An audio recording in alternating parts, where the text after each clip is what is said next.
Hello everyone, আমি রিনা আবার চলে এসেছি আপনাদের কাছে একটা ঝকঝকে তকতকে নতুন রেসিপি নিয়ে। আশা করি সবাই খুব ভালো আছো, সুস্থ আছো, জাস্ট ফাটাফাটি আছো। তা আমি নিয়ে এসেছি ঘরোয়া উপকরণ দিয়ে খুবই সাধারণভাবে তৈরি, সেটা হচ্ছে নুডলস, যেটা 8 থেকে 80 সবাই খেতে ভালোবাসে। কিন্তু এটার মধ্যে কোনো প্রিজারভেটিভ, কোনো মশলা দেওয়া হয়নি, জাস্ট ঘরে যেরকম থাকে মানুষের সেই উপকরণ দিয়ে বানানো হয়েছে। তা প্রথমেই দেখুন, আমি গরম জল করেছি, গরম জলের মধ্যে এই নুডলসগুলো দিয়ে দিয়েছি। এগুলোকে হাক্কা নুডলস বলে। এগুলো একটু বেশ মোটা মোটা ধরনের দেখতে হয়, বেশ ভালোও লাগে খেতে। এই নুডলসগুলো স্টিকি হয় না। এবার সামান্য তাতে আমি গরম জলটার সময় নুন দিয়ে দিয়েছিলাম। নুন দিয়ে তারপরে সেটাকে ভালো করে একটা ফ্রক দিয়ে ভালো করে ছাড়িয়ে সেটাকে জলের মধ্যে গুলতে হবে। দেখুন এইভাবে, যেমনভাবে আমি দেখাচ্ছি ঠিক সেরমভাবে।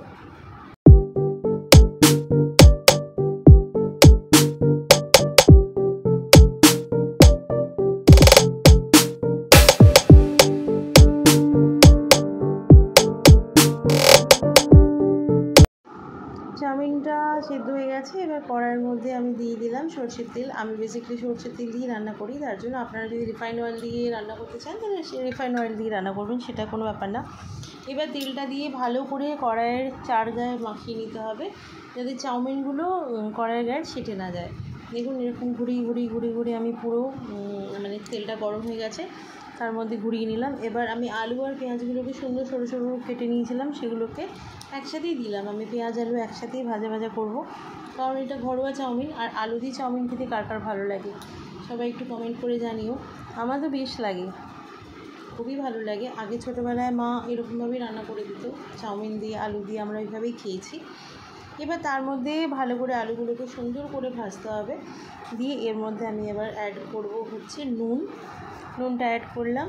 এবার নুন দিয়ে ভালো করে আবার নাড়তে হবে, নাড়ি করে নিয়ে এবার সেটাকে দেখুন, যতক্ষণ না আলুটা একটু নরম হচ্ছে আর একটু লাল লাল না হচ্ছে ততক্ষণ অবধি ভাজতে হবে। তার মধ্যে আমি সামান্য অ্যাড করলাম হলুদ, খুবই সামান্য, না দেওয়ার মতোই, কারণ একটু না দিলে ভালো লাগে না বলতে, তার জন্যই দিলাম। এবার দিয়ে এটাকে ভালো করে নেড়ে ছেড়ে কাঁচা লঙ্কা দিয়ে দিয়েছি, একটা কাঁচা লঙ্কা কুচি করে কেটে দিয়েছি। এরপরে আমি দিলাম হচ্ছে নুডলস, যেটা আমি সেদ্ধ করে ড্রেন করে নিয়েছি। ওটা দেখানো হয়নি ড্রেন করাটা।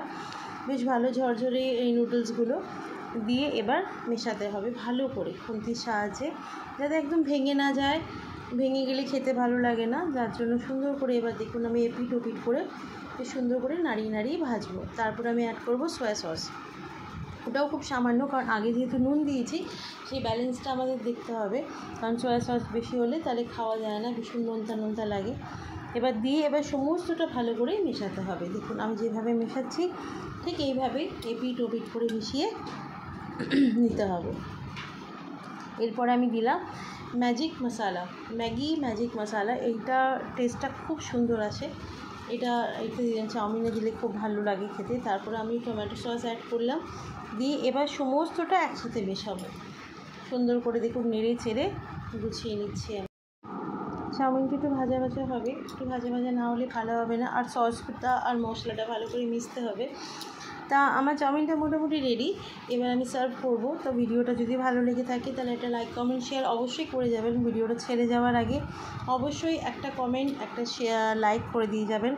আপনাদের লাইক আমার কাছে অনেক মূল্যবান। এবার দেখুন আমি সার্ভিং প্লেটে নামিয়ে নিয়ে উপরে টমেটো সস দিয়ে সার্ভ করে দিয়েছি। খেতে অসাধারণ হয়েছিল, কারণ আমার ছেলের জন্য আমি বানিয়েছিলাম। তা বাচ্চার ভালো লেগেছে মানে ডেফিনেটলি ভালো হয়েছে। Thanks for watching. ভিডিওটা দেখার জন্য অনেক ধন্যবাদ। স্কিপ না করে প্লিজ ভিডিওটা দেখবেন।